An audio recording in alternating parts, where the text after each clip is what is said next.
Hello, I'm Bob Short, and this is Reflections on Georgia Politics, sponsored by Young Harris College and the Russell Library at the University of Georgia.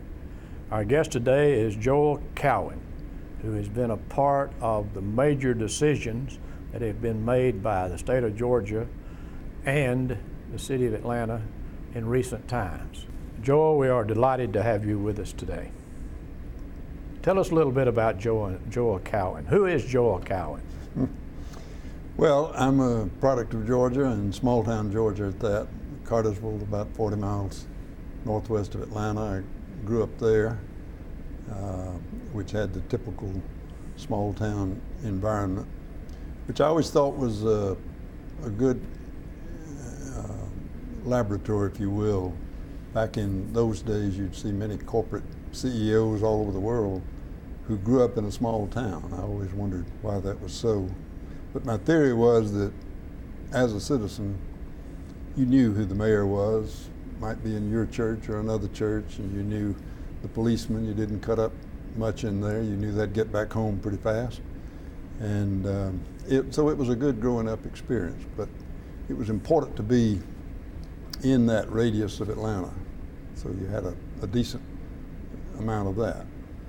Your father was mayor. Yes, sir. My father, and I guess I inherited my liberal genes from him because he went up there from Conyers to open a business with $125. It was a tire business and then some parts and ultimately a dealership. But he was always concerned about the little man and woman and family. And back then, most of the towns in Georgia and in the South were mill towns. And they had a different objective. Often it was not to educate or put as much emphasis on education because they thought that was a way of getting cheaper labor. And even in the early days of industrial development, anti-union and cheap labor, that was what we were selling. So my father was interested in the development, and he was also interested in breaking the hold of the mill town. And because his interests, the more money people had, the more they'd spend in the store and so on. And there was some quid pro quo there. However, it works for everybody, the so-called win-win. But he had a concern for people, and that manifested itself in running for the city council. I think he was elected there. The first time he ran for mayor, he was defeated, and then he ran again and was elected. And just a word on that, he got involved with the Georgia Municipal Association, which was new then. You remember some of those people. Elmer George from Griffin was the executive director, and that was the first time that small towns throughout Georgia had banded together and began to make their presence felt in the State House and otherwise. So you went to high school in Cartersville with a classmate who turned out to be a very historic figure in the state of Georgia, and that was Governor Joe Frank Harris. That's right. We met each other. He grew up in the little town of Atco, which was just a suburb of Cartersville, but it was the mill town. But he came to school in the city school system, and we met in the third grade. And I can remember on the playground, in fact. I don't know why that stuck with me, but we did meet there, and then we were lifelong friends after that. I mean, he was either in my house or I was in his. His mother more than anybody, but mother and father, they were sort of surrogates. There was always food on the table and that kind of thing. But when he started running for governor, I had to remind him I was president of the senior class and he was the vice president. But he showed me later what real leadership was, and I think maybe I trained him well. Then you went to Georgia Tech. Well, it seemed like there was just no other place to go for me. I was interested in coming to Atlanta first, and we had an uncle. I say we because my brother, 2 years my senior, also went there, but my uncle was Horace Sturgis, who was the associate registrar. And it's kind of good to have somebody up there who could help you if you got in too much trouble. And so Uncle Sturgis carried us through. But I had no interest in engineering. It was in management. But more than anything, it was Atlanta. It was the hub for me. So I started in industrial management and finished there. But before you graduated, you founded Peachtree City.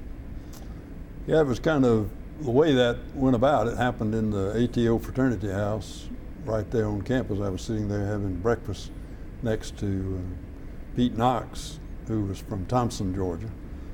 And his father was a prefab home guy and a builder, but a very visionary kind of person. And he studied things, trends all over the world, but he was he very much was on the leading edge and a visionary, and would have an idea, and he was not particularly good at following up on the idea, but just there. So he and a group that he put together created a company called Fayette County Development Corporation. And that was the time when you could have a in-state stock issue. And Herman Talmadge did it first with Georgia International Life, which was very successful with the Talmadge name. So there were several others that thought they might do the same thing, and this was one of them. However, that was not successful, and they put a salesman that would just walk around the streets of Valdosta and places like that and sell one share for $5 or something like that. So we ended up with a few people, 120 people on the stockholder list, but no money. And the way I got involved then, that when he was having that stock offering, he had an article, and I still have it, on the front page of the paper, the Atlanta paper, with his picture saying Newtown proposed for Fayette County. So I was reading the morning paper sitting by Pete, and I looked at that article, read it, and I said, "Pete, does your dad need a mayor for that town?" Those are the exact words. And we laughed and talked and didn't say any more. And then about 2 weeks later, he said, "My dad's coming to town, I'd like to have lunch with you." And we went to the old Atlanta Athletic Club, which now is torn down, but on the 5th floor, they had the big dining room with tablecloths, which really uptown so far as I was concerned.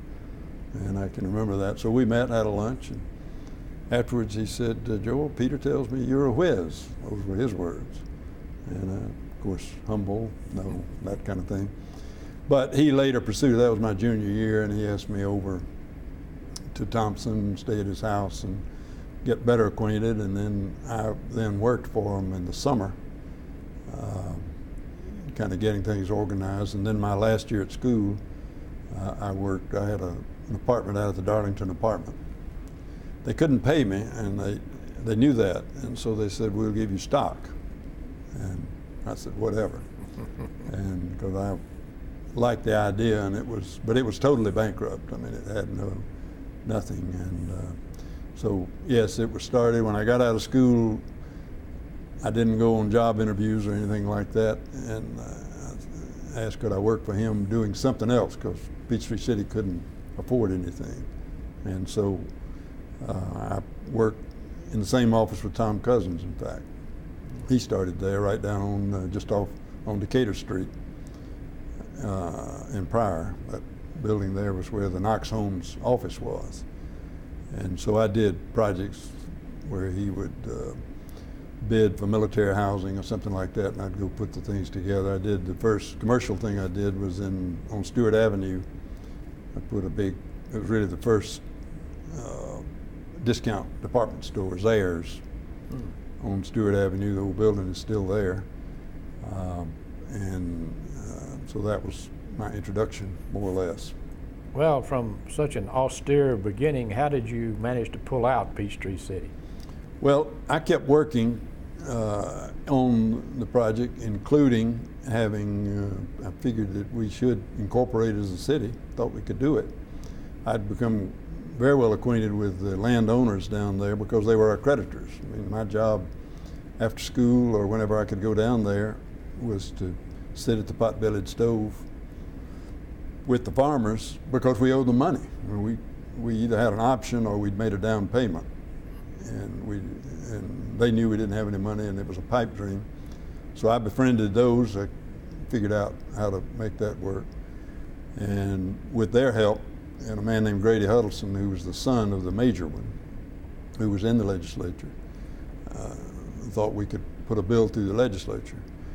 So that was still in '58, the legislature coming up in January of '59. We didn't have money to prepare the bill or the charter, so Henry Neal, who you probably knew, later was executive secretary at the Board of Regents, but he was the Knox attorney in Thompson before he came. He had moved here in practice, and so he just copied the law books where there was a charter and prepared a bill, and I still have the book of the original charter because it uniquely allowed you to regulate flying jennies, as a case in point, just because you copied the old legislation there. And we presented it. Governor Vanderbilt was the governor at the time, and I'd come to know him because he was very active in the work the cities were doing. So I'd come to know him slightly there, and the Knoxes knew him well. So we prepared the bill and got it introduced. Grady introduced it in the legislature, named me the mayor, and I had to pick 4 of my creditors down there as the council. And people make a big thing of it now, first mayor and so on, but it really was, for me, it was a placeholder. It gave you sort of power you might need to defend against the county, for example, wanting to zone you out or do something that you didn't want to do. It allowed you to take your own destiny in hand, and that was the original purpose. We also thought we could do some municipal finance that way. It turned out we could not, but that was in the mind at that time. So it got started. Naming it, the Peachtree City, we had a lot of names out, asked a lot of people. I think a planner we had, Willard Bird, came up with the name, but I never liked it, and I had the sole choice of selecting it, and I did. But it was where someone would instantly recognize where it was. A lot of reasons I didn't like it, because you had to say officially it was City of Peachtree City. That sounded clumsy to me. Legally, that's what you'd say. But I must say the name worked out well, because our first job was industrial development, getting people there way out in the country. But no matter where you were in the nation, they pretty much knew you were talking about Atlanta and that name. I think had I not used that name, Portman would have used that for Peachtree Center. Mm-hmm. And if you may recall, there was a columnist, and he was called the mayor of Peachtree City. And that, just as a term, because he reported on things downtown. But in any case, we staked it out, and it became law, and the rest is history. How quickly did it really develop? Well, it went very slow, and you knew it would be. We were broke to start with. I had moved down there, built a house in 30 days, a Knox prefab home, because it had to be in residence January 1st. The bill was signed into law in March of '59, but I had to be a resident. Probably didn't have to, but at that time we thought we did, so I dragged my wife, and off we went down there, and it was the country. It was not it never was a 4-lane road planned for the county. The interstate dodged it completely. The road pattern was strictly farm to market, and Atlanta was not considered the market. It was aimed at Fayetteville. So it was very rural, area. And so the first job was to properly finance it. And that's where I started the ability to network and do those type things. And from that office at 5 Points, I did that. I networked around and eventually, interestingly, found a broker in Atlanta named Judson Ackerman. And he had been introduced through someone else. And Judd knew a man with the William A. White Company in New York. The William A. White Company, there was another fellow that worked there named Howard Auerbach. who was very junior down the line as things go. So I'm telling you how many people this went through. And he, and as I found out later, his wife was very good friends with Blanche Riley. And Blanche was the wife of Jim Riley, who worked for the Phipps family or Bessemer Securities. And Howard would always try to show him some property he could buy. And because of the relationship, he wanted to buy it. I mean, he would give him the benefit of the doubt. So when this property came up, they were not interested in new property. They were closing down New York, and they owned a lot in Florida, in Palm Beach, Florida. So they were not interested in expanding, but somehow he agreed to come down. Mr. Riley agreed to come down because of that. And he was hoping against hope he'd find something that he liked. And so when he started to come, he said, well, I'll have to have an option. I don't come down and look at property, and then if I like it, they then say they're not going to sell it. And I didn't know what we had. They gave me, and they couldn't pay me anything, so they gave me 60 acres of land to build that house on. It was the only piece of land that was free and clear, by the way. You know, we only paid $30 an acre for the first tranches, so it wasn't a lot of money. And so I called Mr. Knox and I said, look, they want an option. I'm just out of school. I don't know anything about that. He said, Joel, you have carte blanche to do whatever you think you should do. So I had an idea what that meant, but I wasn't quite sure. So first thing I did was go to the dictionary to look up what carte blanche meant. And so I then drafted, and I guess I probably have this option letter. And notably, I put in there, I could sell my house too, because I thought they might buy it, and I may be out, and I didn't want to be sitting there.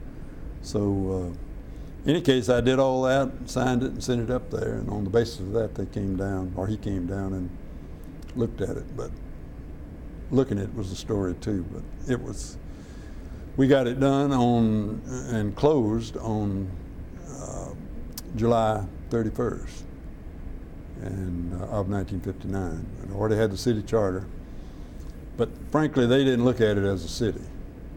The structure I put together gave me the land paid off. The old stockholder group was still there. They were sort of about 20% of the whole. Bessemer had put it up, and they had $435,000 in the bank. And the deal was, basically, I could spend that money on starting the development, and I would either prove it would work, or else it was just a tract of timberland 30 miles from Atlanta in their eyes. So it never was a serious effort to develop. It was always an asset play.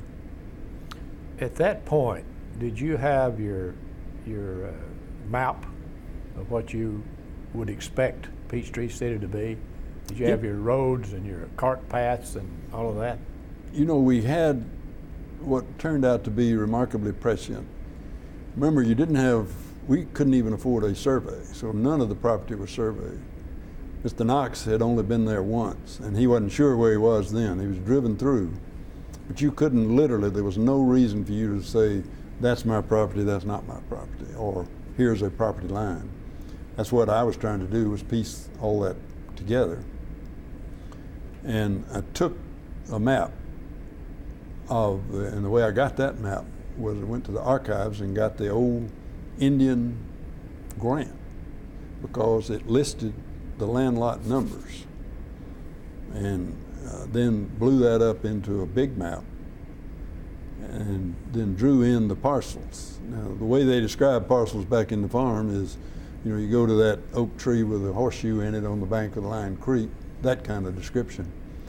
But in any case, we pieced it together. When the Phippses came in, they said, we won't accept the title in a checkerboard fashion. We want to have contiguity all the way through it. So I'd come to know John Matthews, who was general manager of Lawyers Title Insurance Company of Virginia, but it was right there, diagonally across the street. It's where Georgia State has an office in there right now. But, and so to get this thing done, he agreed. I borrowed a Jeep and got one of his young lawyers, and we went down there and spent the weekend with me showing him on the ground where this property was, without a surveyor or anybody, and I satisfied them of the contiguity. So they ensured that it was contiguous. And that map became sort of significant because it was big. And he folded it, wouldn't fit a file drawer, you know, what they're normally accustomed to. So he always kept that in a special place at the title company there. So piecing that together. Now, when they did the first offering, this land planner named Willard Bird, he's what's called a landscape architect back then, but he had done this rendering that showed a lake and housing around the lake and an industrial area, the railroad. And so the major planning things were just sort of obvious if you had an idea where the railroad was and the highways and the creeks. And it's called a bubble design, you know, in the sense it's just a blob of residential here and industrial there. But except for the lake, it turned out to be remarkably close simply because it fit. But we simply didn't have any mapping or engineering studies until we got the money. Did you envision at that time that Peachtree City would be what it is today? I'd have to say I did, and the only caveat was when. If you'd asked me any time in there, will it be successful, I'd say it certainly will be successful, but don't give me a date. Because it was clear that for quite a while, there was no reason for anybody to come there. And that's why we chose the chicken or an egg, industrial versus residential. I built this lake, and you could then, and there was something called Norris Lake Shores that was marketed, where they just built a lake and then they advertised heavily, and so that way you'd put a cabin or something on. Now see, it was a shortcut to get something, but I didn't want to take any shortcuts. But what I would say, but not with advertising, because there was no advertising, but I felt if you advertised, it would go stale, because there was just years before you could do anything significant, and people would say, oh, I heard about that, wonder what happened to it. So I kept it quiet. I moved around very aggressively with industrial development.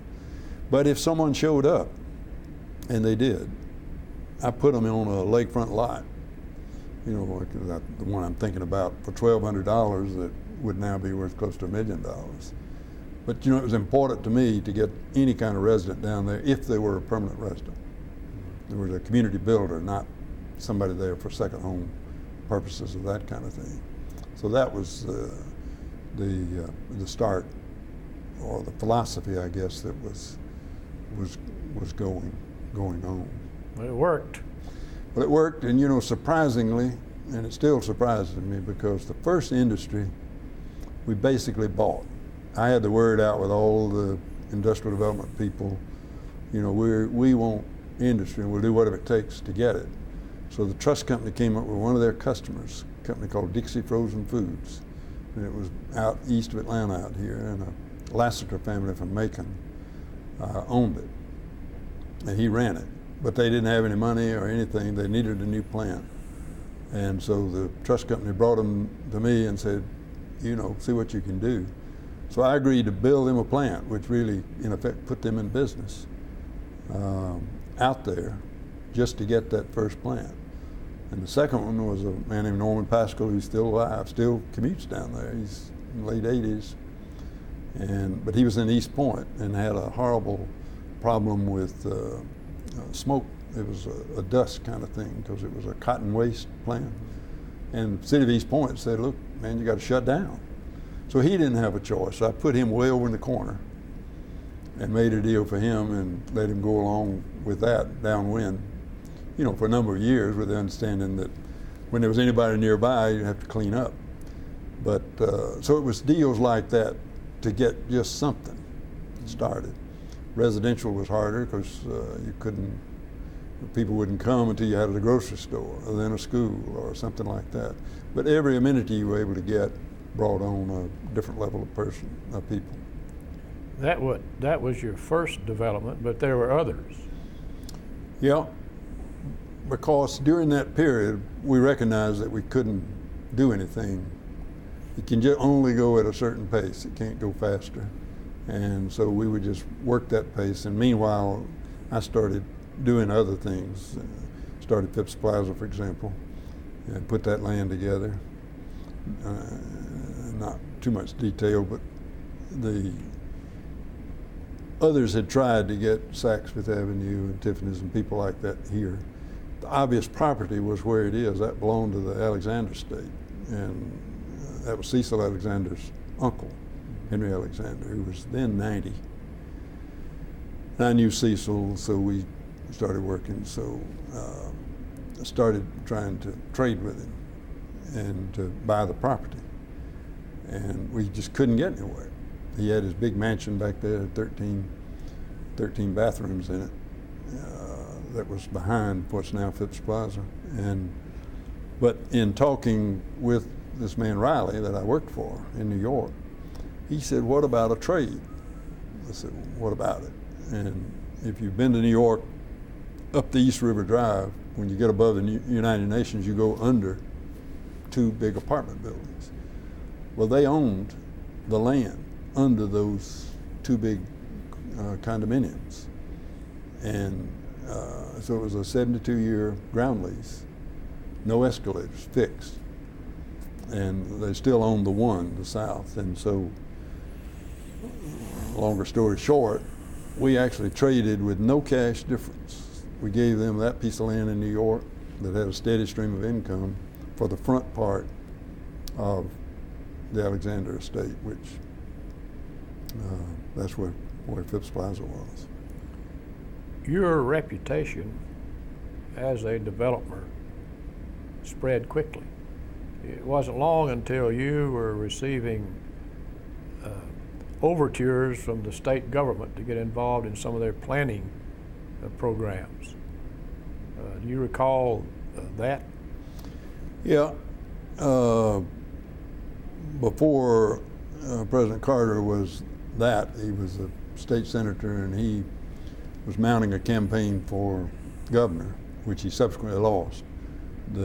One of the residents there, Floyd Farr, who was sort of my partner, and he was the local Renaissance guy, the one I could talk to, and he could work with the local folks. But because of the seed relationship, they knew each other at the seed relation. So I was an early supporter of his first time for governor. And then when he was elected 4 years after that first time, one of his big things, he was picking up an environmental. I really believe he may have been the first environmental governor there. And so he created 2 commissions. One was, I've forgotten the name of it, but Ms. Blum headed it. And it was a normal commission that she headed, and it was aimed at environmental matters, pure environmental. But on the planning side, he had something called the growth strategist, not growth strategy, it was the Planned Growth Commission. And he asked me to chair that. And that was the first effort to sort of bring some rationale about it. And obviously it was the first time I would have run anything like that. But Joe Frank Harris was on there. He was a legislative representative on that commission. And we did a lot of work on it the proper way, but I learned how to do it better later on, because in the final analysis, I sat down and wrote the report. And if you look at a lot of stuff that's in it, it's exactly what Peachtree City was, but it's also a way of the subsequent ones, many of which are being done today. So when Governor Harris became governor, he thought it was time to do it again, because you can only move the process so far. Then you got to rest and let people catch up, and then you move again.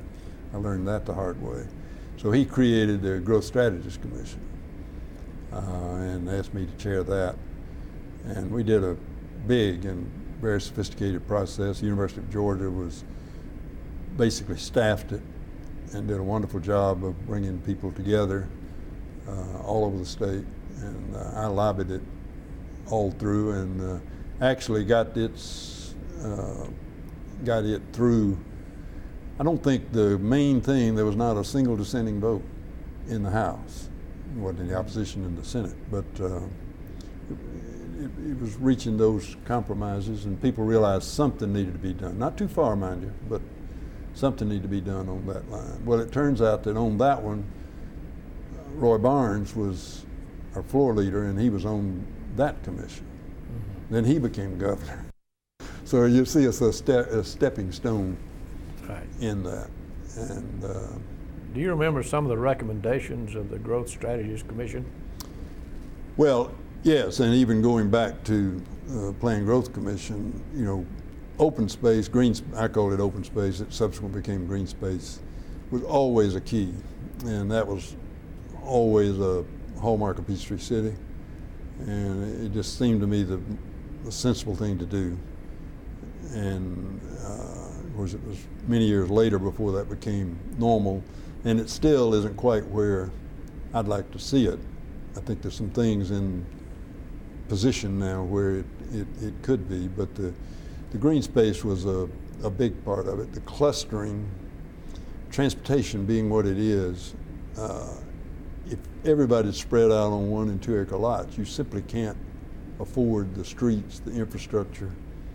It's not only originally building it, because you can't afford that people will do it, but then the counties and cities have to maintain it. But the worst thing is transportation suffers. You don't have enough density anywhere to get any hope of a bus or a train or anything to it. So you really are building yourself into a hole. The public doesn't, even now, they're just beginning to think about that with the kind of crises both in water and gas we're having now. But it takes those crises to begin to move people in a direction that you're pretty sure they will go eventually. So we put those kind of things in, but the things that came out of it were transferable development rights, for example, which to get the three constituents, sort of the home builders and the county and the environmentalists together. That's kind of a three-legged stool, but to sort of make something that all will support came out of that.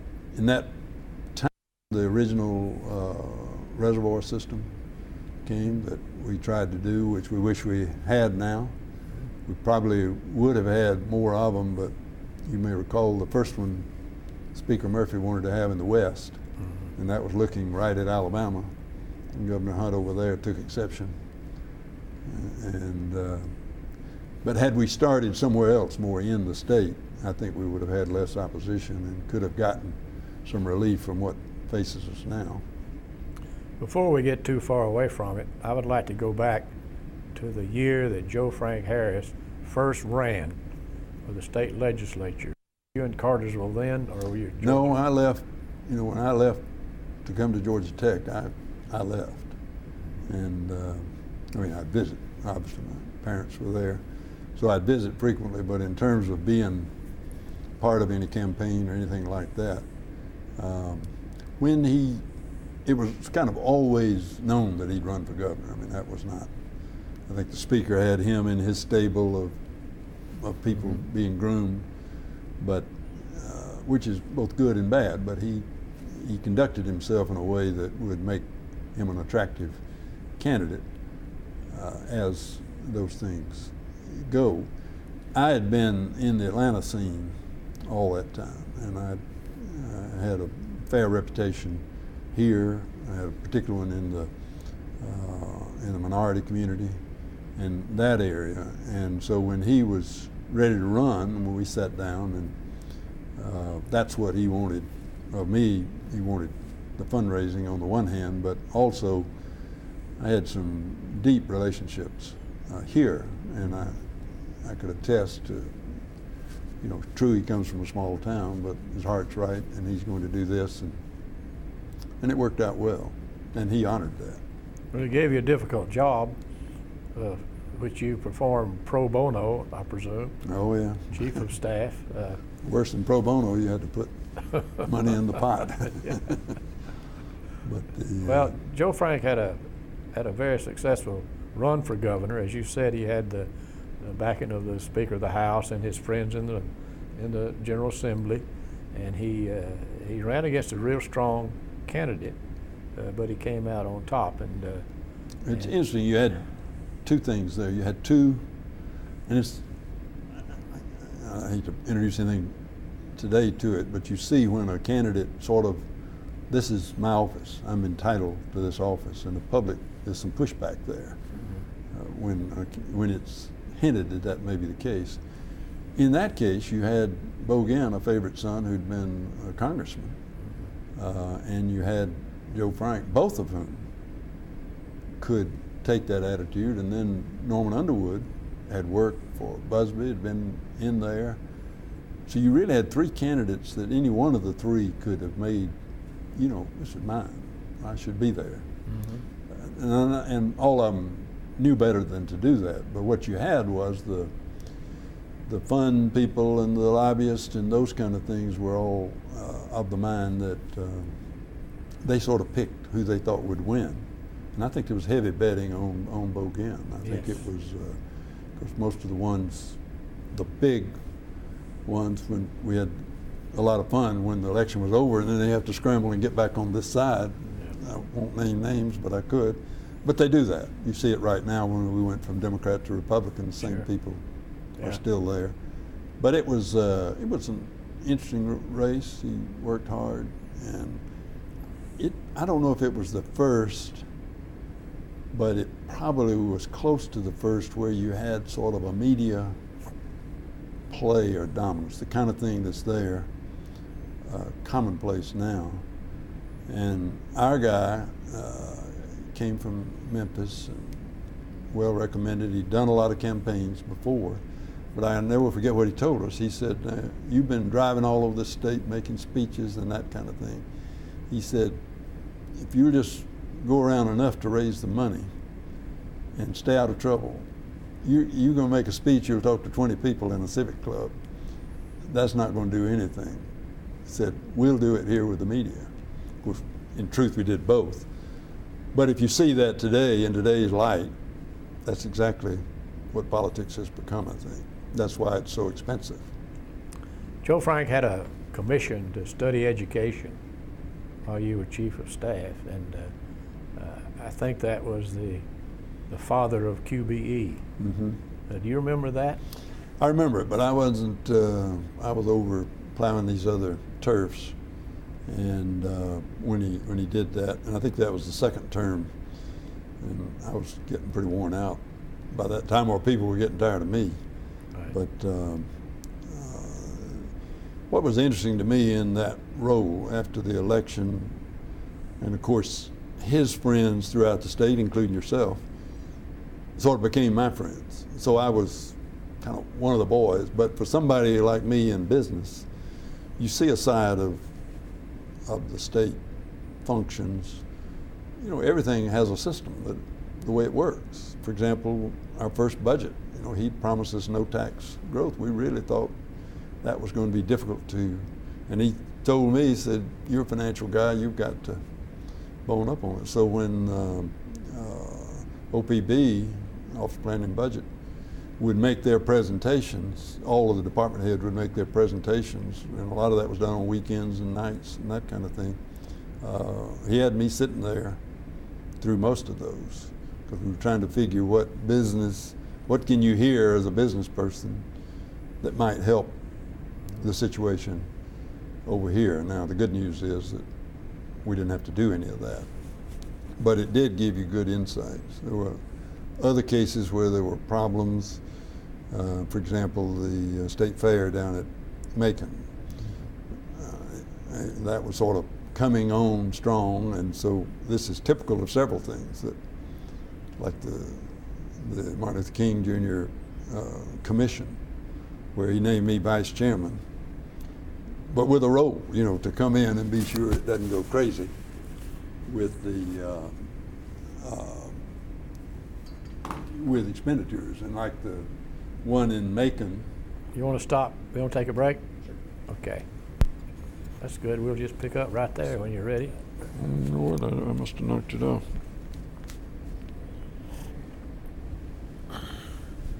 You're doing good, Joel. Well, is that going the way you want it? Oh, Now, some of absolutely. this you can get too long-winded. No, you don't get too long with anything. But sometimes those little anecdotes, I Oh, find gosh, yeah. people feel like they're kind of there. you know. Absolutely.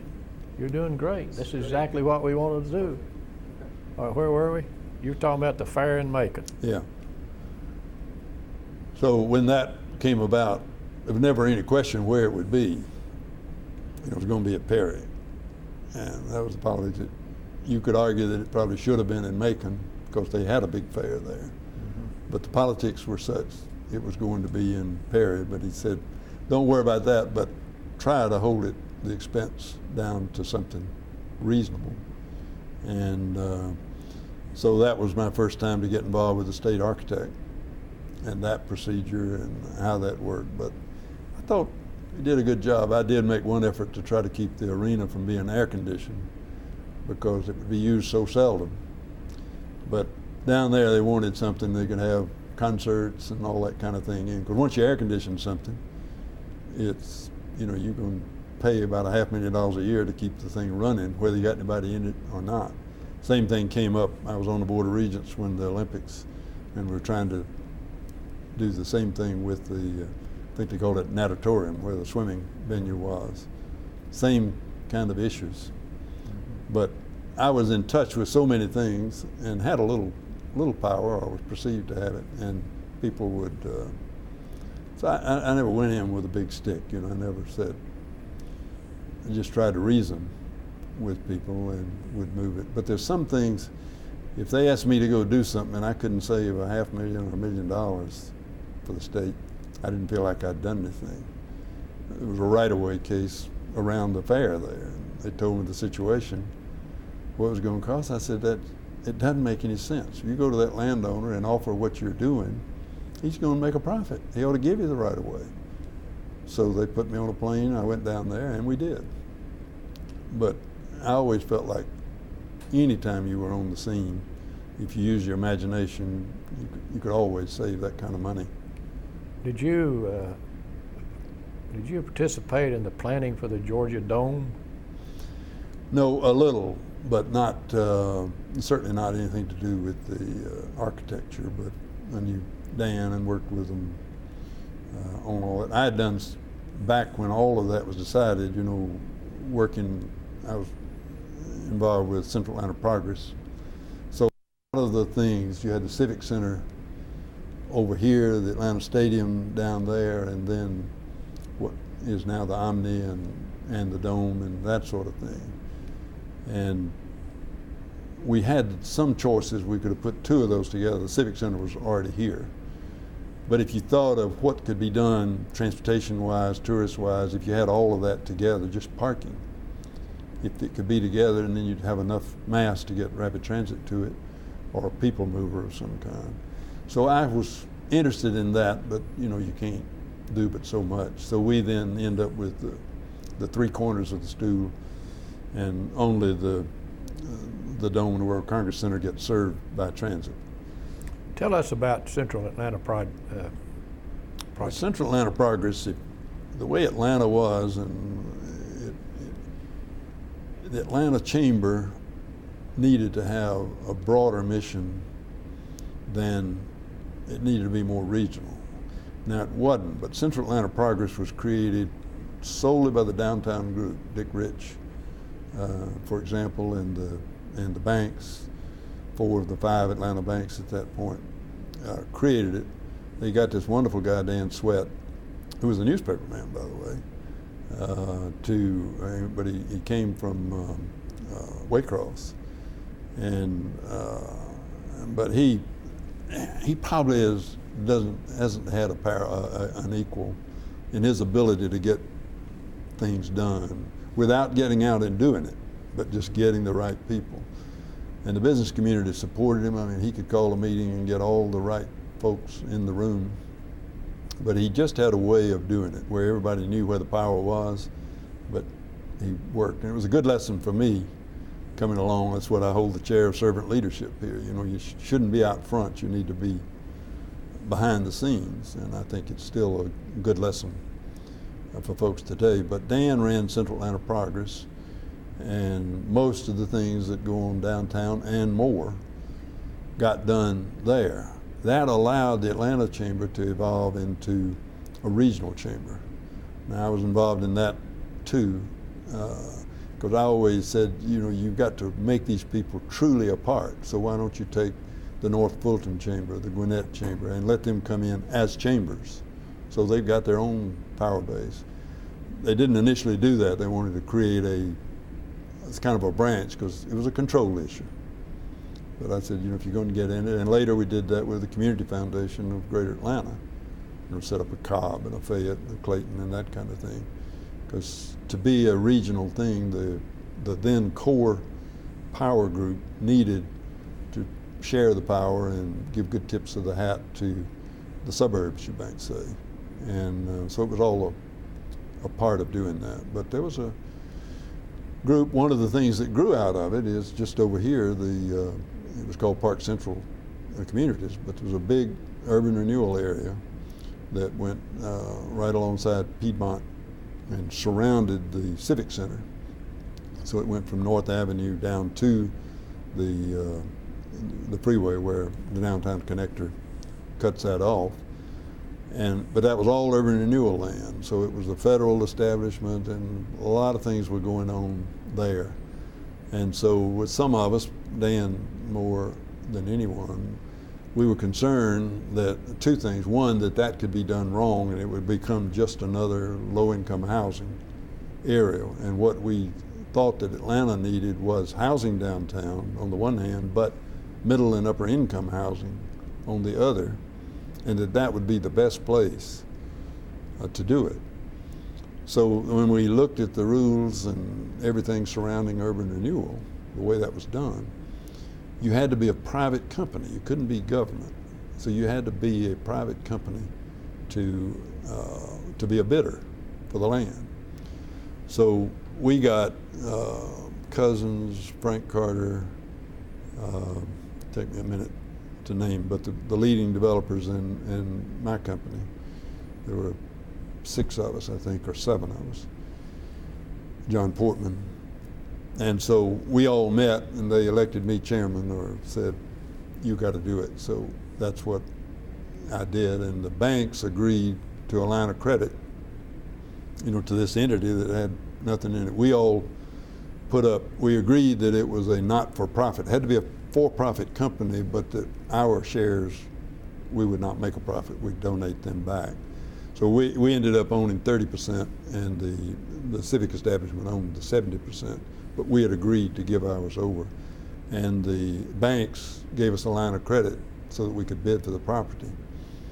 And there was a lot of competition for it, but we got it.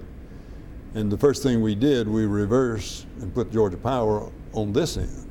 The commercial land was up there on North Avenue, but we switched it and got Georgia Power to build there, which was our anchor on that end. And we had the Civic Center and its big parking lot in the middle, so the obvious place to do residential was on that North Avenue Piedmont end. And to his credit, Dan Sweat bought the first condominiums that were built in there. Charlie Ackerman came in and built them, then later built that awful shopping center. He got that. But it was first in town, but a normal looking shopping center there. It's now been redeveloped. But so that's how that whole area got done. But it was the civic leadership working together, not for individual profit. We just felt like if we could create a better climate, that the result would be favorable. What did the development that Cousins did over at East Lake, what effect would that have on the city if projects like that were pursued? Well, I mean, it is a great project, and it's like the one I just described, magnified some. You've got to have some civic-minded somebody with money who can be the bell cow, you know, can put it in and do things that way. A city, I hate to have it in record here, but and I've said it, I've made speeches at Macon, but if you look at the difference in Macon and Columbus, as an example of what I'm going to say, Macon is the center of the state, got freeways everywhere. It too has a river through it. I mean, any logic would tell you that would be the place of great growth when it should be. It's got everything there. Yet Columbus, which is in the edge of the state, but look at what's happening in Columbus compared there. Then if you take Atlanta, I'm drawing 3 parallels here, and you can do it with Chattanooga as well. If you don't have, like the Woodruff in Atlanta, some private source who can stimulate, leverage, and do something, or the Turners early on, Bradley Turner in Columbus, which spawned the Jimmy Blanchards of the world and that kind of thing. That's the kind of leadership that makes a town. And we've tried to get some studies. I think the University of Georgia has done it, and we've done it at Tech, some biographies. What is the proper role of some wealth applied to the civic equation where community building is concerned? So if it's a smaller town, then it can be a smaller amount of money and will have the same impact. But the stabilizing impact of civic money is critical. So when you come to Peachtree City, after I got the Phipps in it, we had money. So we had land and we had money. Now what do you do with that? So I used those as models, and I tried to stay behind, not out front on everything, because I'd get a call, my streetlight's out, or this kind of thing. I was after spawning Rotary clubs and churches and making the city independent, truly. Even though we had to subsidize everything, we did it behind the scenes. And so the way we used the money in the case of Peachtree City was a model of what Woodruff did in Atlanta and the Turners did in Columbus. But Macon was a different story. That leadership, in my mind, they had the wealth. It just didn't rise to the top. And that's just a theory of community building. Now, can we replace that with civic institutions? You bet.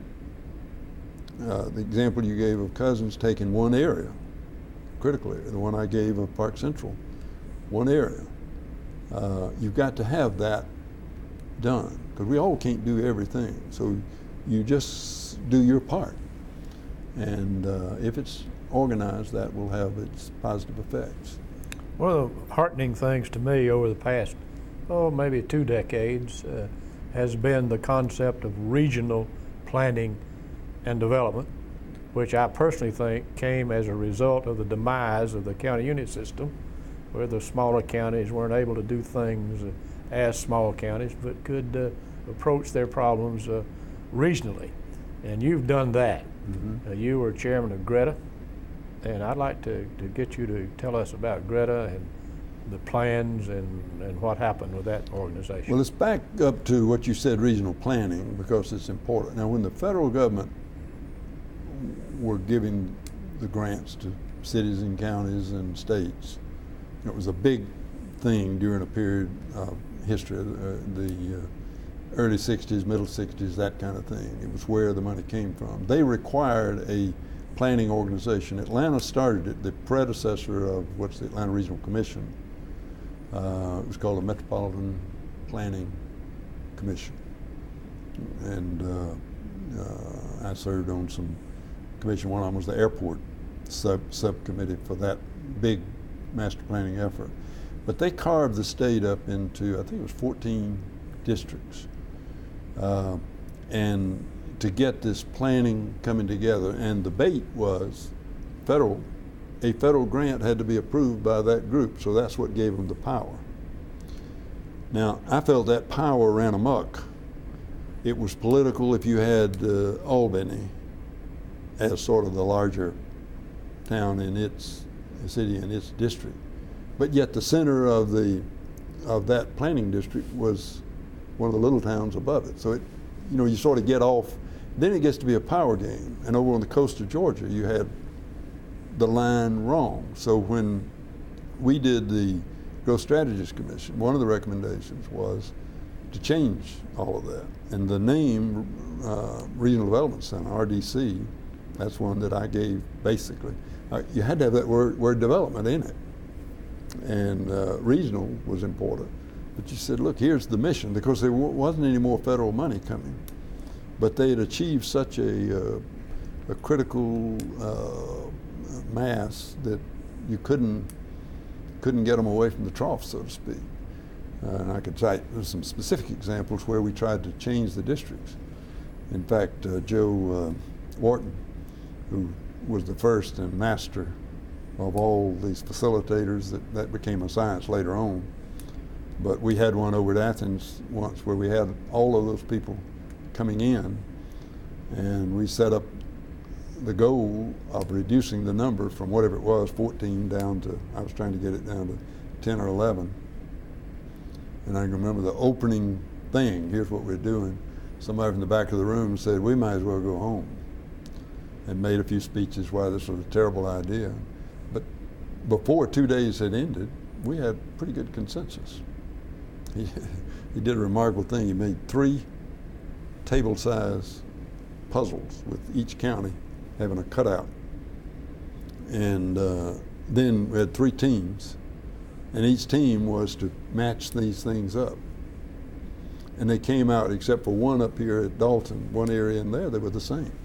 The 3 working independently. Kind of interesting what human nature will do.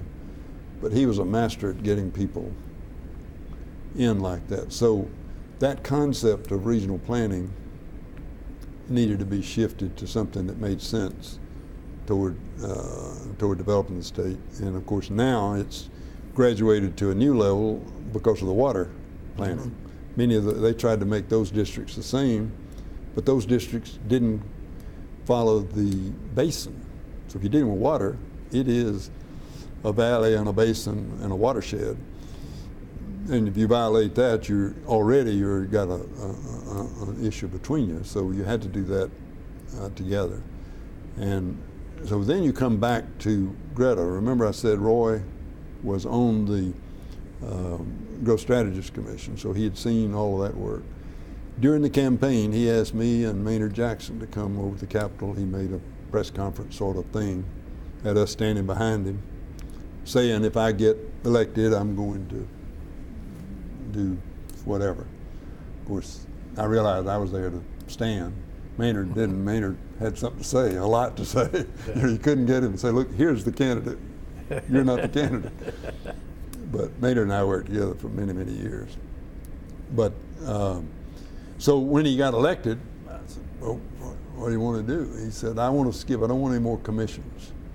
So we sat down and formed Greta. He intended it to have enormous power. And after it was passed, people thought it had a power. But in reality, it didn't have that power because it was non-elected officials to start with. I was the chair. It had people appointing them, speaker, lieutenant governor, and that kind of thing. So it had some balance, and it had lay people. But and Shirley Franklin to be vice chair. He called us both over there together to start it. And but in reality, the lawyers scotched that idea that it just didn't have that discretionary power. In other words, if it had a transportation nexus, so you might control a driveway, for example. But if you said, I don't like the color you got on the building, you ought to put it green instead of blue or something like that. You know, it didn't have any kind of discretion. So it wasn't as powerful as thought. It was pure transportation. But we made a lot of headway. We had enough divisiveness on it that these people who don't want any rapid transit, don't want any of that kind of stuff, they think you can pave your way out, were there and very present. So you couldn't just arbitrarily do things. Now, one of the more interesting ideas I thought that I had that I'm always disappointed I never could get a governor to really pick up on it. I wrote a private memorandum to Governor Barnes, and then under Freedom of Information, they picked it up somewhere, But that was at that time, France had the TGV trains 180 miles an hour. I mean, that was just, you can go over there right now and do that. So it was not brand new technology. And so I said, if you had a train that ran from the Atlanta airport to Macon, and you could go on below Macon, because they gave you Warner Robins. That's the way you would go anyway. And you'd go down toward Thomaston. It has to be new area, because you got to be straight shots. And you don't want to spend all your money on right-of-ways and rebuilding bridges and things. Well, if you look at that part of the world, it just holds it together. But what that would have allowed, I said, just getting from Atlanta to Macon, and cutting that time down to like 30 minutes, you in effect take sort of an economic engine that Atlanta is, and you peel a little of that off and skip land in between and start a new one down at Macon. Ultimately, you'd try to do the same thing at Columbus and Augusta. So you would be taking a little of the growth here, which we were having trouble accommodating our growth, and I don't think anybody would have objected to that. But I would have thought, you know, if you were a governor that came from down there, you'd say, oh, great. See, they said, well, what would it cost? I said, well, look, what would be the value of every acre of land in that area if you had this? That pays the cost. See, that is the ultimate economics. It's not with the ridership. So we had a study. Well, the press picked that up because it was an obvious place to put the second Atlanta airport. I made the mistake of mentioning that in the memo. So when the press got it, Delta got it, the city of Atlanta got it, everybody said, terrible idea. Because they were only worried about that airport, you know, not the big picture. But that could have meant more to South Georgia, and could today. Because if you were locating an industry, you could come much further south than Macon and drive an hour to get to Macon, and then you're at the airport in 30 minutes. People would do that. And so that would, that, you know, is an interesting idea. So we studied the train, but it still had this bias in it. For example, they would make the full right-of-way costs, construction costs, and everything try to be supported out of the fare. But if you look at the highways, you don't pay a toll road to get from here to Macon, and it's subsidized all the way. Not only subsidized, it's free. And and if you measured the cost of adding another lane each way, and you played that off against the cost of that train, they're not that far apart. But there's still this bias against the train. And that's what the leadership's got to just come to terms with, to say, both in the national establishment and otherwise. And if you don't have the crisis like we have now, the gas crisis, people are just not going to change. That's just human nature. But we shouldn't miss a crisis. Traffic, particularly in the metropolitan Atlanta area, is there a solution? Well, you've got to go, and we're doing it right. Not that we planned it that way, but with the cost of gas, it makes people do things they always said they wouldn't. You know, you find them, just the number of people now that are carpooling. Okay, well, I'll wait. I'll go in with you. You know, I'd like to be there. It makes 15 minutes difference, but now they'll do it. The car purchases will begin to be rationalized some. The buses were already filled up. You know, we did the Greta bus. I insisted we put the name on it because Gwinnett, I always sort of had a running battle with Wayne Hill up there, because he saw Gwinnett as the center of the universe, and all roads, including the outer loop, and everything going in Athens, you know, sort of poured to that center. And when his traffic got bad enough, in other words, support MARTA and that kind of thing, but he started his own bus system.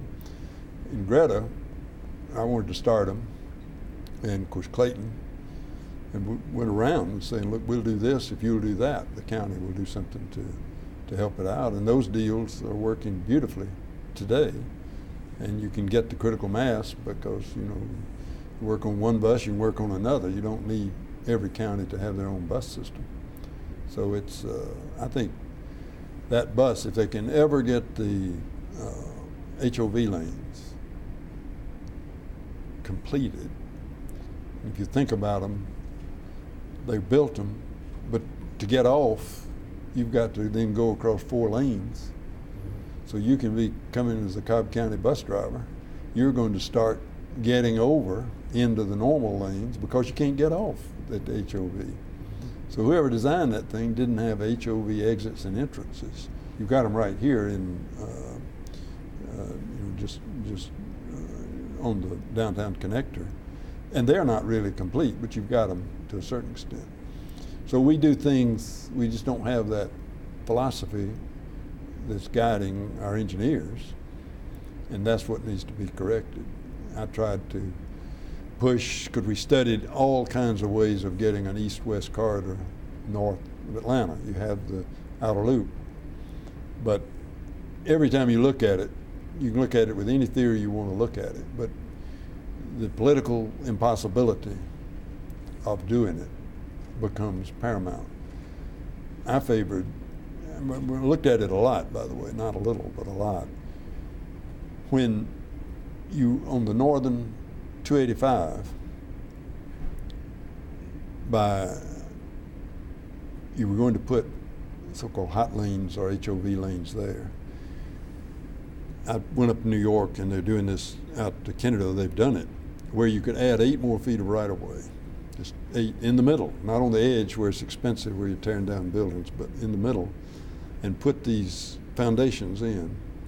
So when you're ready, later on, without interrupting traffic, you can come put a column on top of that, and you can put whatever you want. Bus lanes up there, truck lanes, trains, a combination train bus.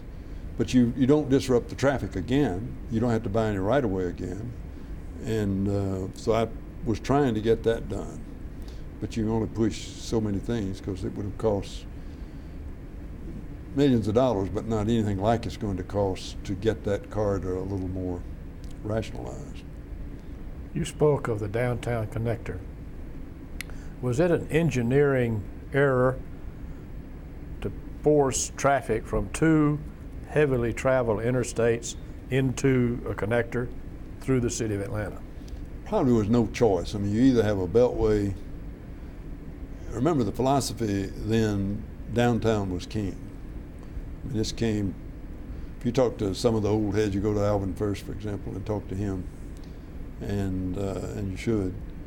But back then, when Hartsfield was the mayor, and there was a rerouting of a street or a road plan of any description downtown Atlanta, you could see Rich's signing off on it. I mean, if it didn't fit Rich's, it didn't fit. So we did a lot of things, and then Rich's closed the store. That's a lot of years. I mean, it made sense there. So the bias, the power, the Atlanta banks, Rich's, and so on, the power of that was just enormous, and everybody felt you had to have a downtown center. It was just sacred, frankly. So you couldn't have, I wouldn't have, nobody would have looked outside that box. The 485 effort, which, that was the first time, a road that should have been and would have been, environmentally, that was when it happened here. It happened in other states, but that happened here to say, stop. We've had enough. And that meant you had to do something different relative to downtown. It had to go up the Peachtree corridor and other places. But I don't think you could have visualized it if you remember those freeways the way they were. I mean, narrow lanes. I mean, there were 4 lanes, but those concrete lanes with a cyclone fence down the middle. You remember how many people that killed? They'd run into it, and that upper bar would come through the windshield. So you couldn't project that well. The greatest problem, and it's a constitutional problem, is not being able to buy the right-of-way in advance. And for that, knowing which right-of-way to buy would be an issue. Because you can have interchanges, but you could have had one at North Druid Hills, but who would have dreamed till Executive Park was built what was going to happen there? So you could go try to do that at every one of them, but we don't allow our government to condemn property more than they're actually going to use. So that's one of the things that keeps us hemmed in and makes it expensive. Was that proposed highway around Atlanta called the Northern Arc a plausible thing? Yeah, it was. The trouble is you look at it as a loop, and it really wasn't a loop. What it should have been is connecting 2 points. You had a I-75 to I-85 need, and you've got one from I-85 coming down to I-20.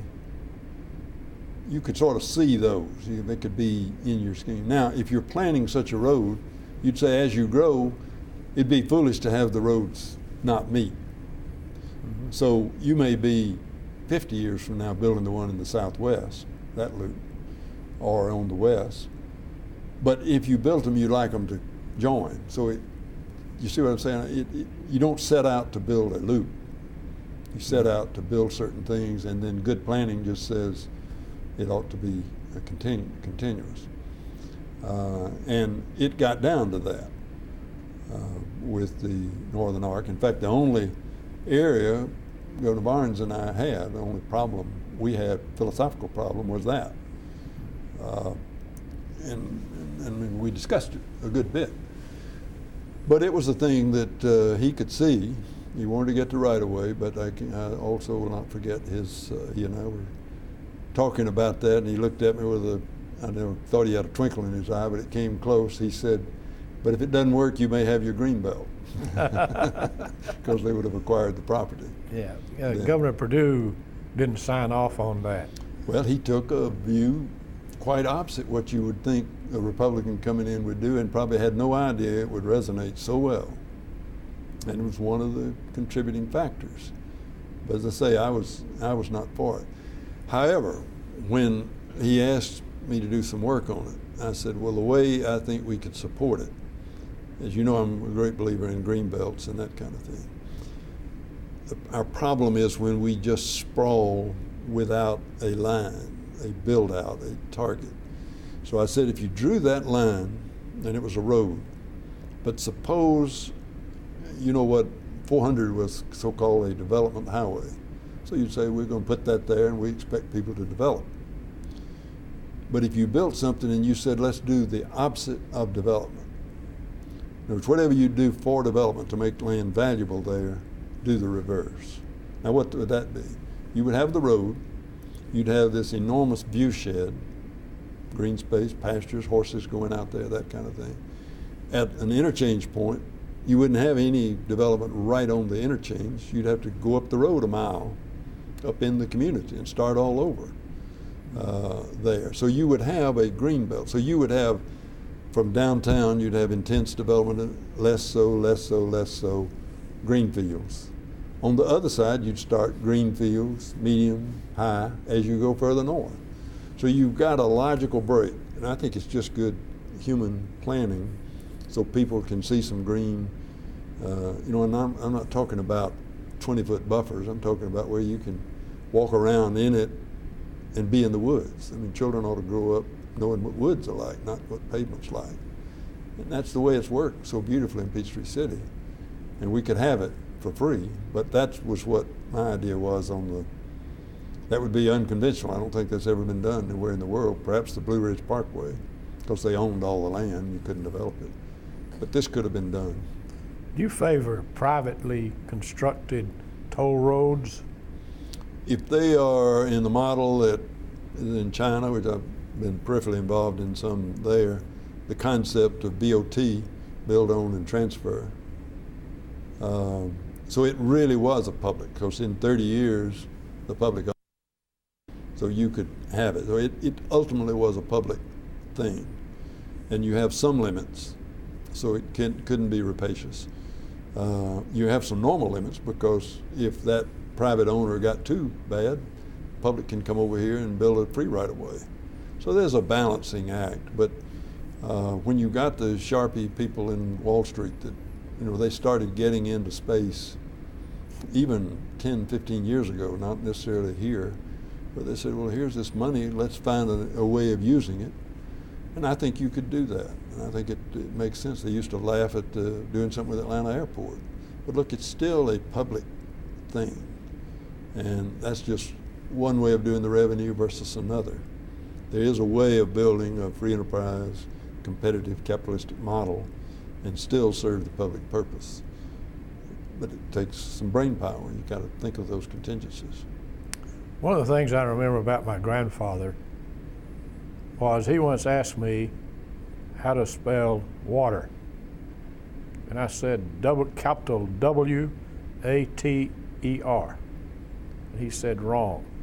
You spell it W-A-R. And so, well, he added this.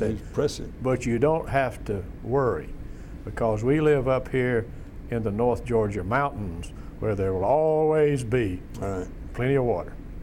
Now, you serve as the chairman, or have served, or maybe still serve. No, I don't. As chairman of the North Georgia Water Hard name, yeah.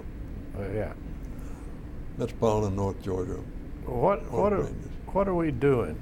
Well, what happened, let me back up a little. When we got Greta going, and again, we were stymied in the way I indicated, because you didn't have discretionary authority. My goal, going way back to Carter's day, was the impact on land use and planning. All this other stuff was just a way to get there, so we have to keep that in mind. The Atlanta Chamber led an effort to say a water problem here, and we already had it back in the Harris administration, Alabama and Florida. And Alabama did it for the wrong reason. You know, they thought if they could stop development here in Atlanta, it'd spill over into Alabama. And I led the state. People didn't know it much, but we had a little private, it was almost secret mission. We'd meet at Callaway Gardens and we'd meet at Montgomery. Leonard Ledbetter, the usual suspects, and myself, and Tommy Lewis. And that's the way the early negotiations were coming in. They went through Roy's effort. Well, I say I'm taking that back to Harris, and I may mean Barnes, because I know when we were going out of office, I told, I think Joe Tanner, I said, you know, what you need to do is say, those people had it wrong, meaning me and us, and step on our grave and get the thing settled any way you can. And that's what they were. No, that was when Zell Miller came in. What I said was correct. I forgot about Zell in there, because when from Joe Frank to Zell, that was where that switch occurred. I said, just step up there and say, those people had it wrong, let's us get in and settle it, which is a good tactic, by the way. But it was so entrenched, it lets you know people are not going to give a quarter, you know, not going to give up something. Now, you got all of that working when you have the water. So he called me over there and said, look, would you be the founding chairman of the water? I said, absolutely, because water, before, Greta was all built on air quality and the fact the feds were going to shut down contribution to roads if we didn't do something about air quality. So everything we did was under the gun of air quality. But when you look out the window, you say, well, there's nothing wrong with the air, and they put a sign on that says it's bad air day. The public, there's nothing you can get in there and say, look, we have a problem here. But water is an absolute. You know exactly how many gallons you've got. And so I said that may be the way to do what at least I want to do. And so we started that and commissioned this 16 county report. This time we used all elected officials. Well, there were 5 or 6 lay people, appointed governor, lieutenant governor, and speaker. But the others were the county commission or mayor of the largest city in the 16 they have a rotation formula. So we didn't fall in that trap again. This is all elected officials. Whereas they could outvote the lay people totally. So we had the study, and the studies were all aimed at quantity. How much can the 16 county area have? But at some level, you knew 2 things. There's a limit. It just tells you nature has a limit. You can build reservoirs, you can do a lot of things, but at a point you reach a limit. But you have another limit, which is Florida and Alabama.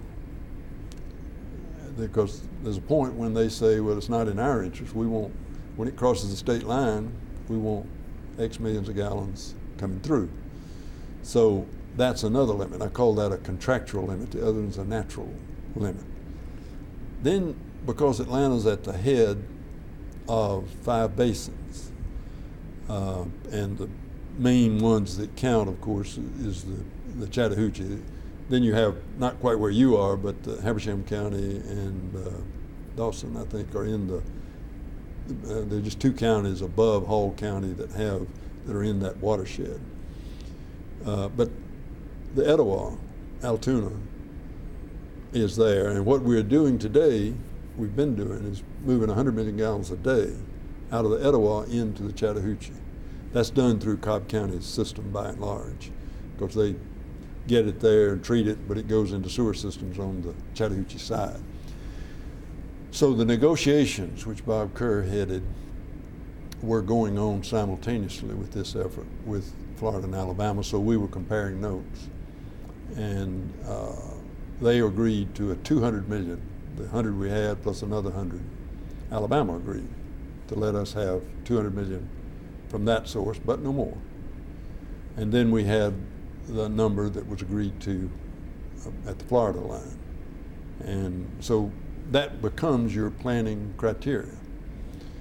Now, what I think people don't realize is that that's an absolute. There's nobody out there when you run out of that that's going to give you more water. So what do you do when your mother cooked a pie and they said, you cut it and your brother's going to choose the first piece? Well, you're going to make it, you're going to be pretty careful the way you cut the pie, right? So the same thing applies, and I couldn't get, of course my ideas usually are different from what other people's are, no surprise there.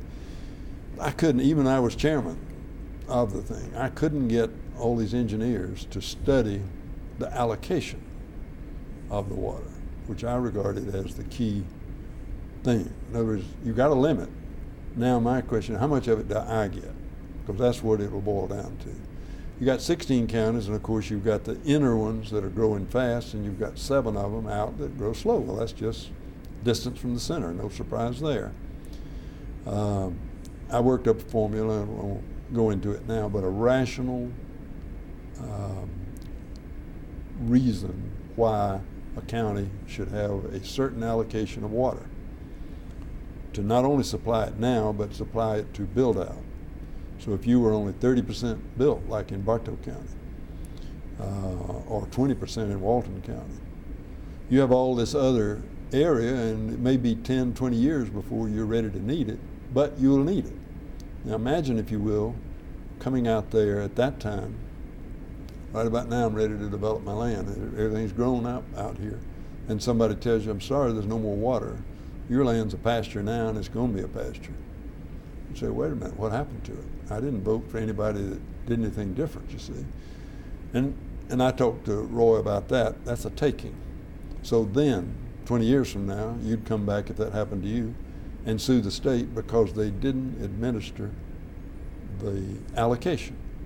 And that's just common sense. Because nobody's going to get nothing.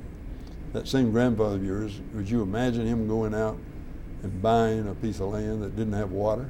I mean, nobody in this region would think of buying it where it didn't have some kind of little stream, and the first thing they wanted to do was put a dam and build a farm pond. You wanted water on your property. When we got to developing it, that water gets there with a pipe, and it comes from someplace else. It doesn't change the value of that property. Water was used for some things then, now we know what it's used for, and it's directly related to value of property. So I got this formula worked up.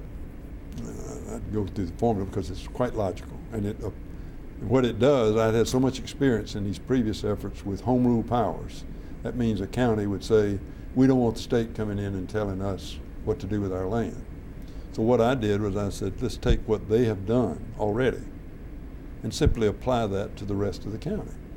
So if you don't like what we're giving you, blame yourself. If you like what you've done, then that's what you've got. Now again, that wasn't a plan, that's just quantity. So this is the quantity you're using now, this is how much land you got left, apply that to this, that's your allocation. Well, with the little changes, we had our meeting in all 16 counties, including Gwinnett, said yes. It was passed unanimously, the allocation, and that allocation stands today. And we did something else with wastewater, but I won't get off on that. So I do have, and I'm use this because I've got a beef now, no power, no nothing, but it's not being administered. What I said would happen in Walden County is going to happen just as sure as we're sitting here, and it's wrong. And that's because the EPD and the counties aren't administering it properly. Again, if you've got that limit, you know it's a limit, you are obliged to make it fairly allocated to everybody, not somebody. So we have a first come, first serve. So if you race out to Walden County and develop, you may get it all and somebody else gets nothing. First come, first serve. Mm-hmm. So, but water becomes then the first thing. See, at Peachtree City, I always had a planning goal. Started out 60,000 people. One time we had a plan that took it to 88,000. Then it came back, and then it came back to like a 46,000 build out, which it is now. But at that point, the land was the same. What you could put on it is the only number. Now that's only variable. But where you put it was your choice. It didn't matter. You could put everybody in one Empire State Building and then have the rest as farmland, or you could do halfway between. That is the situation that we find today when a county knows it's got that limit. I've got 27,000 units, and that translates into 83,000 people, 3.1 to the house. So if I know I've got 27,000 units I can put in the county, now I turn to the planners and say, where is it best to put those units? Where it will have green space and clustered here and spread out there, where is it best? That changes the planning dimension when you have that limit on it. And we have that limit now, and if it were properly administered, I predict this 16 county area would be a garden spot, because you wouldn't have that race to sprawl. It would make people have to look a little further out, because if you don't have the allocation, even though your land is not next, it's here, you got the allocation, so we got to develop it out there, see? So that could be quite a planning tool. You're an interesting man. Well, I don't know about that, but you know, you get so many ideas. I don't say they're all good, by the way. Somebody else can decide that and do them. Because somebody say, well, you've been successful at this, but some of the things that I really felt passionate about that I couldn't get done, I don't feel too good about that. As you look back now, what do you think was your biggest accomplishment? I don't know. That's a tough question, because it puts, I think this area of the planning, and if that manifests itself, the question was always asked, well, look, in Peachtree City you owned all the land, so you can do what you want to, in green space, all that kind of thing, but you can't do it in the public. That was my challenge. How can you make the rest of the region like Peachtree City? In the central area for that is green space, where you can walk out your back door, in our case get in a golf cart, you can walk, jog, whatever, be in the woods. And that's important. Our children have much more freedom. They're not just pinned up in their backyard with a fence around it. They can go miles, and there's systems to protect them and everything like that. So trying to translate what would be good for one developer into what would be good practice for everybody. And did I accomplish it? No. Is it on the way? Probably it is, because at some level somebody will figure out this water issue, and that will make people start thinking about it. Your biggest disappointment? Disappointment. Well, I guess the disappointment was that I wasn't able to get it to that point where the multiple independent home rule cities and counties didn't see that and make that their cause. Now, and the blame for that is leadership, because the way local politics, and this is a local matter, is the public simply won't support leaders who will think ahead. That's true at the state level, it's true at the national level, but it's way true in the city and county level where these kind of decisions are made. My criticism of any leader, politician, leader, is when you have a crisis. We've had them, 9/11, Katrina, droughts. When you have the crisis, that's the time the leader needs to move the ball, because the public will support it. And for leaders to not do it, to pander to it, oh, well, let's see, we've got a crisis on, let's cut the price of gas. I mean, that's exactly the opposite direction of what we ought to do. And so it's when you can do something, you need to be doing it. You have time for a couple of other questions. Sure. You mentioned your work with the foundation at Georgia Tech. Would you tell us about that? Well, of course, the Georgia Tech Foundation, if that's what you mean, is not that. I'm a group that does that. And it's been a very successful, well-led group. I've never been the leader, so I can say that objectively. The staff has just been first class. It's the most sophisticated, supportive organization I think anybody could find. I'm an emeritus trustee now, so they let you go to the meetings you want to go to, and you don't have to go. You can't vote. That's okay. But it's good, and I think these foundations at UGA, at Georgia State, they're absolutely critical to so many previously public institutions, not only colleges and universities. I mean, you see things that were total government. They now hire a development officer and say, look, go raise some of your own money. Now that's raised the quality, because look, you get the government, the bureaucrats making all these decisions because they've got the money. We all know those may not be the best decisions. But if you get a little bit, 20%, 30% in Georgia Tech's cases, 40% of the money, comes from this source, it's mixed, but you get a lot better influence. They don't have the power, they give that up, but the influence is still very much there, and I think it's quite positive. And you're somewhat of a mentor for students. Aren't you involved in some program that at Georgia Tech? Yeah, I teach, and I teach in the master's level MBA program, but because they don't pay me, they let me teach what I want to teach. And I try to take those students, because they're, by definition, they're older, but there are things they don't learn. We insist we teach them Georgia history here, but look, what's going to impact them the rest of their life is what's happening in the world in general and the emerging world specifically.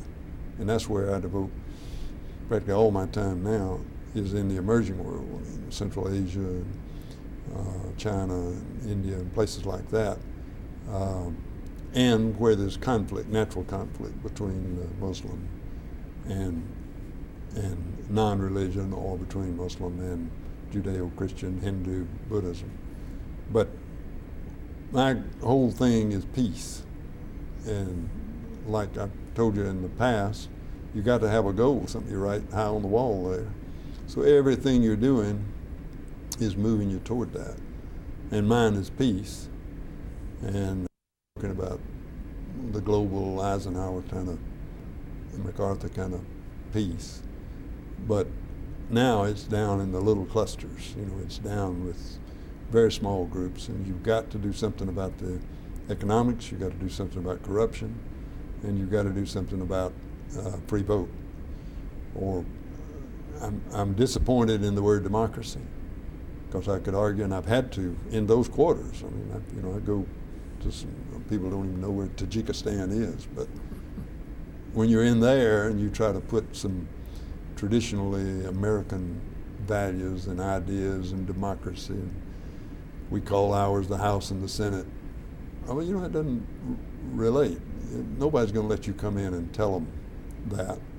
And the people are for the most in the Stalinist world, the CIS, the Russian, the Soviet Union part, before it was broken up. You know, he spent 74 years stamping out religion. So it's not religion. You're starting from scratch. There's cultures. So you're culturally Muslim, but you may very well not believe in God. And but the ones that are, they're far more religious and dedicated and orthodox than we are in our beliefs, Christian or Jewish. And so to come over there and tell them they're wrong, that's missing the point. You know, if they're hungry, they got to be fed. And by the way, you don't need to hand out. We've got to help build a system. Microfinance, education. I've got a program I'm doing myself outside in rural Tajikistan. And what you find, those cultures discriminate against the girls. So a 12, 13, 14-year-old girl might be taken out of school because the family wants to put money on the boy. And she would be trained for learning things around the house and how to be a wife. And that's what they're missing, because if you train the girls, they become mothers, they educate their children. You have a generational pass down, where if you educate the boy, the better he is, the further away he gets, basically. So we've got a computer program where we bring them in, which they wouldn't have access to at all.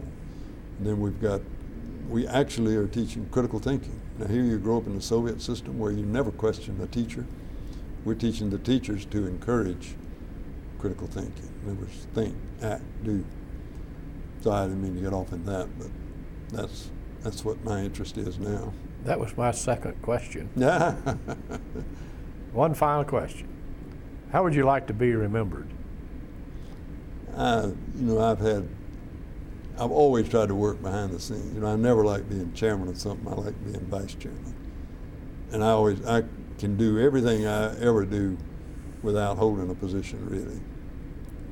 And it's a good discipline, frankly, because it makes you have to sell you that my idea is right. If I've got the power, you have to listen to it. What is that?